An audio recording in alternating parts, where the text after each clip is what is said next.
night my husband's family threw my suitcases onto the driveway, it was raining so hard I couldn't tell where the water ended and my tears began. My mother-in-law stood in the doorway of the house I had helped pay for. The house where I had cooked Thanksgiving dinner for 11 people 4 years in a row. The house where I had repainted the guest bathroom because she didn't like the contractor's choice of beige, and she looked at me the way you look at a stray cat that's been hanging around too long. This arrangement, she said, her voice perfectly calm, isn't working anymore. Then she closed the door. I stood there for a moment with rain soaking through my blazer. I had just come home from a 12-hour shift at the hospital. My badge was still clipped to my lapel. I was a pediatric nurse practitioner, and I had spent that entire day keeping other people's children alive. And now I was standing in a driveway in suburban Columbus, Ohio, with 2 suitcases and no plan. What she didn't know, what none of them knew, was that 3 days earlier, I had received an email that changed everything. The biotech startup I had quietly invested in 4 years ago, back when I was scraping together every spare dollar I had just been acquired. My shares had vested. The wire transfer was pending. By the time I checked into a hotel that night, $8.3 million was sitting in my account. I didn't sleep. I just lay there in the dark, staring at the ceiling, listening to the rain, and let the numbers sink in. My phone buzzed at 2 a.m., then again at 2047. By the time I woke up the next morning, I had 61 missed calls. I need to back up, because none of this makes sense without the full picture. I married my husband. I'll call him my husband because that's what he was, technically, for 6 years, when I was 27. His name was Rowan. He was funny and easygoing, and he looked at me like I was the most interesting person in any room. His family was loud and close-knit, and they lived 40 minutes from downtown Columbus, all within a 5-mile radius of each other. His mother, Vera, ran the household the way some people run small governments, with complete authority and zero transparency about the actual decision-making process. I should have paid more attention to that. In the beginning, Vera was warm to me. She taught me how to make her pot roast. She called me sweetheart and told Rowan he'd done well. I thought I had landed in the kind of family I'd always quietly wanted. I grew up with just my mom, who worked nights, and our house was always a little too quiet. But then I got my NP license and my salary nearly doubled and something shifted. It started small, comments about how I was never around even though Rowan worked the same hours I did. Observations that I was very independent, said with a tone that made independence sound like a character flaw. When I suggested we look at houses in a different neighborhood, slightly farther from the family cluster, Vera cried. Actually cried. Rowan apologized to his mother on my behalf for a suggestion I had made in my own marriage. We moved into a house 4 minutes from his parents. Over the next 3 years, I watched myself get smaller. I stopped suggesting things. I started asking permission for things that were mine to decide. Where we'd spend holidays, whether we could take a vacation, just the 2 of us, what color to paint the living room. Vera had opinions about all of it, and Rowan had a pathological need to keep his mother comfortable. His younger brother, Nate, lived at home until he was 31. He had a rotating series of business ideas that never quite materialized, and a habit of borrowing money that he called borrowing, but that never came with any plan for repayment. Rowan gave him money constantly. I found out about most of it after the fact, 1,000 here, 3,000 there, once $8,000 for a food truck concept that lasted 4 months. I kept working. I kept saving. I opened an investment account that I didn't mention to anyone, not because I was hiding it exactly, but because I had learned that money in our household had a way of becoming communal in one direction only. What was mine was available. What Rowan earned was his. The startup investment was almost an accident. A colleague of mine, a doctor named, well, it doesn't matter, she mentioned it at lunch one day, a small medical diagnostics company, seed round, minimum buy-in. I put in $40,000, which was almost everything in my private account at the time. I told myself it would probably amount to nothing. I forgot about it the way you forget about a lottery ticket after you bought it. 4 years later, it amounted to everything. The hotel I checked into that first night was a Marriott near the airport. I ordered room service and ate sitting cross-legged on the bed, watching the news with the volume low. I felt strangely peaceful. Grief was there. It was there, but underneath it was something else. Something that felt almost like relief. I called my mom in the morning. She's the kind of person who doesn't panic, which is exactly what I needed. She listened to the whole thing, and when I finished, she was quiet for a moment, and then she said, "Okay, so what do you need right now?" That was it. No drama. No, "I told you so," even though she could have said it 100 times over. Just, "What do you need right now?" I needed a lawyer. I had a friend from nursing school who had since become an attorney. Not family law, but she knew people. Within 48 hours, I was sitting across from a divorce attorney in a downtown Columbus high-rise, handing over documents and answering questions in a calm, methodical way that surprised even me. I had stopped crying somewhere in the Marriott parking garage. There are only so many tears available for people who throw your suitcases in the rain. Now, the 61 missed calls. Rowan called 7 times the night I left. I didn't answer. His mother called 4 times, which I found bold given that she had been the one standing in the doorway. His father called twice, which was unusual because he mostly stayed out of things and watched golf. Rowan's sister-in-law, Nate's wife, called once and left a voicemail that I saved and later used in my legal documentation. More on that in a minute. The rest of the calls came in the following 2 days, and most of them happened after Rowan apparently found my investment account information in some paperwork I had left behind. I know exactly when it happened because that's when the texts changed. The first night it was, "Please answer, we can talk about this." By day 2 it was, "I know about the account. We should discuss this like adults." His mother sent a text, and I want to say again, this is the woman who threw my things in the driveway, that said, "Family takes care of each other. Please call Rowan." Nate texted asking if I was doing okay, which was the first time in 6 years he had ever asked me that, and the timing was not lost on me.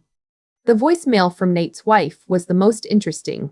She said, and I'm paraphrasing from memory because the recording was long, that she had always considered me a sister, that family sticks together in hard times, and that she hoped I would keep the family in mind when making any major financial decisions. She used the phrase, "keep the family in mind," twice. She had spoken to me at Christmas dinner the previous year for approximately 9 minutes total, and 7 of those were about an air fryer she had received as a gift. I sat in my hotel room and read these messages and listened to that voicemail and felt something clarify inside me, the way water clarifies when you stop stirring it. Everything I had spent 6 years second-guessing suddenly made complete and obvious sense. My lawyer's name was Donna, and she was the best money I have ever spent. Ohio is an equitable distribution state, which meant the divorce wasn't going to be a simple 50-50 split. But it also wasn't going to be a catastrophe for me because I had excellent documentation, 6 years of bank statements, a separate investment account opened before the marriage with my premarital funds because that $40,000 had come from savings I had before we married, which Donna said was very important, records of the transfers to Nate that I had quietly photographed whenever I found them, records of household expenses I had covered alone for 8 months while Rowan was between jobs, and we told his family he was consulting. Rowan's attorney tried to make a case that the investment returns should be considered marital assets. Donna disassembled that argument patiently and completely. The original $40,000 was premarital. The account was in my name only. I had made every investment decision independently. The acquisition proceeds were mine. It took 4 months. Rowan got the house. He could have it. I didn't want it. I never wanted that house. And I walked away with my investment proceeds intact. A fair settlement for my contributions to the marriage and my nursing career, which no one could touch. I had relocated to a furnished apartment in a different part of Columbus by then. The apartment had big windows and a balcony, and I didn't ask anyone's opinion about the paint color because I wasn't going to paint it at all. I liked the white walls. They felt clean. What happened next came from a decision I made almost impulsively, but that I'd never regretted. I was scrolling through listings one afternoon, not for a new place to live, just scrolling the way you do, and I saw a commercial property for sale, a converted Victorian in Clintonville, close to Ohio State, with a ground floor that had previously been used as a small clinic. It had been vacant for 2 years. The listing price was reasonable. The bones of the building were exceptional. I had been thinking for a while about something I saw constantly in my work. Young women in difficult financial situations, navigating the healthcare system with no help and no information. Patients who didn't understand their insurance. Patients who couldn't afford follow-up care and just didn't go. Patients who aged out of their parents' insurance at 26 and fell through every crack simultaneously. I bought the building. It took 6 months of planning, licensing, and conversations with people far smarter than me about nonprofit structure and grant funding. I brought in 2 colleagues who had been thinking about something similar. I found a pro bono legal team through a network I didn't even know existed until I started looking. I named it the Meridian House. Not after anything, just a word that had always sounded like beginning to me. Meridian House opened on a Tuesday in April. We offered free and sliding scale health navigation services for women 18 to 35, help understanding insurance claims, connection to affordable care providers, follow-up coordination, mental health referrals. The day we opened, we had 23 appointments scheduled. By the end of the first month, there was a wait list. I stood at the window of my office on opening day and thought about that driveway, the rain, the way my blazer had been completely soaked through by the time I got my suitcase into my car, the badge still on my lapel. I thought I would not trade any of it. I haven't spoken to Rowan since the divorce was finalized. I haven't spoken to Vera or his father or Nate's wife with the air fryer. I made that decision clearly and without drama, and I have not once reconsidered it. About 8 months after the divorce, I received a letter at my office address. I still don't know how they got it, from Rowan. It was handwritten, 3 pages, and it covered a lot of ground. He was sorry. He had been in therapy. He understood now that he had not protected me the way a husband should. He asked if we could have coffee and talk. He mentioned near the end of the 3rd page that he and Nate were working on a new business venture and that things had been financially stressful. I read all 3 pages, then I read them again. Then I put the letter through my office shredder and went back to the report I had been writing.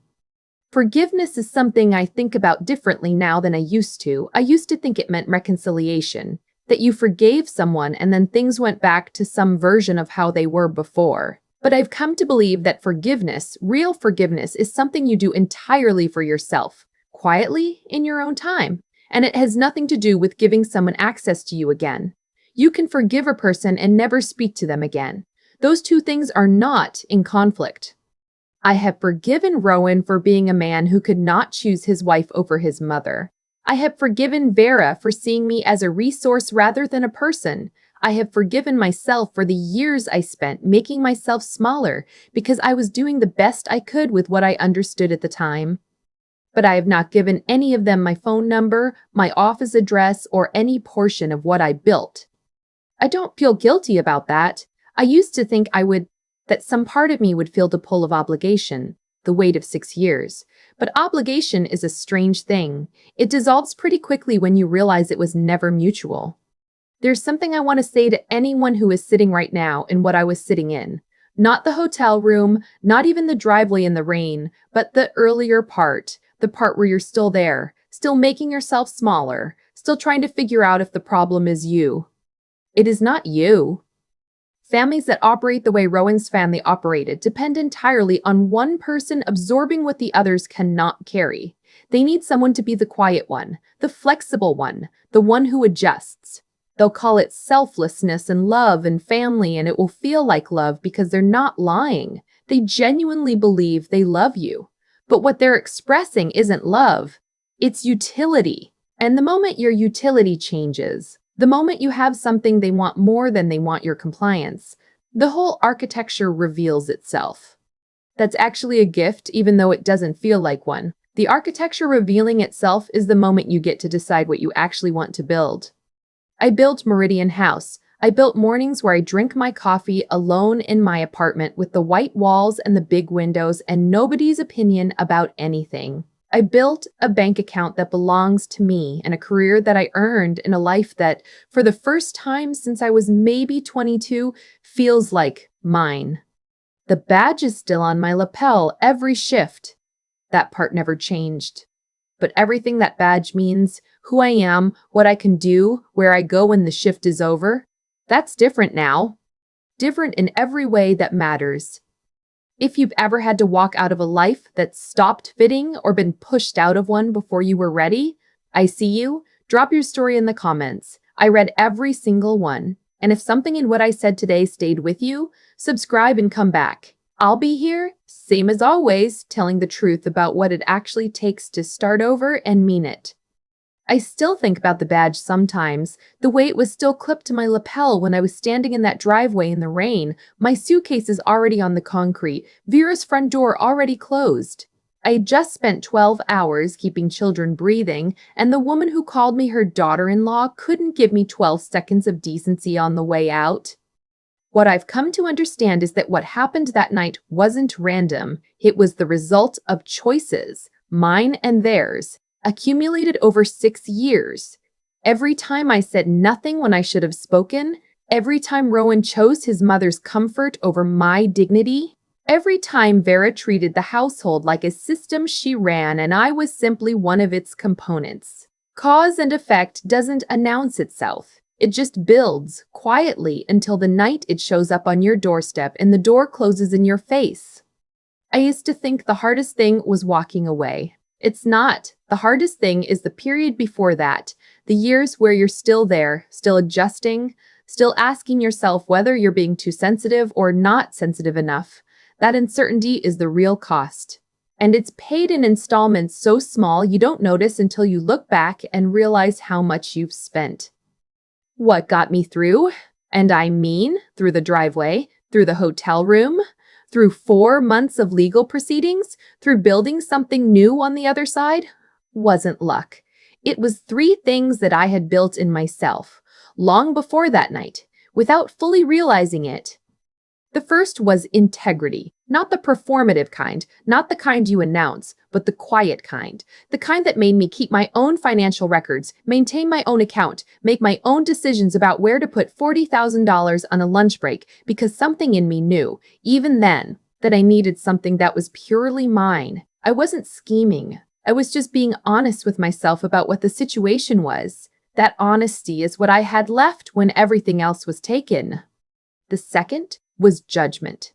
The ability to look at information clearly, without letting what I wanted to be true override what was actually true.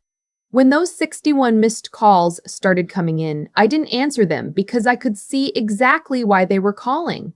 The timeline was obvious. The pattern was obvious.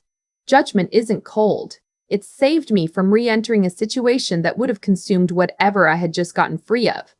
The third was the willingness to keep going when I had no guarantee it would work. I bought a building on something close to instinct. I started a nonprofit with colleagues I trusted in a field I believed in with no certainty it would become anything. It became something. Not because I was fearless, I wasn't, but because I showed up anyway, on the days it was hard and the days it was terrifying and the days where I just made the next small decision and hoped it pointed in the right direction. Vera still doesn't know what Meridian House is. Rowan's letter went through the shredder. Nate never followed up after I didn't respond to his text. And I have white walls, big windows, and coffee in the morning that belongs entirely to me. That's not a small thing, that's everything.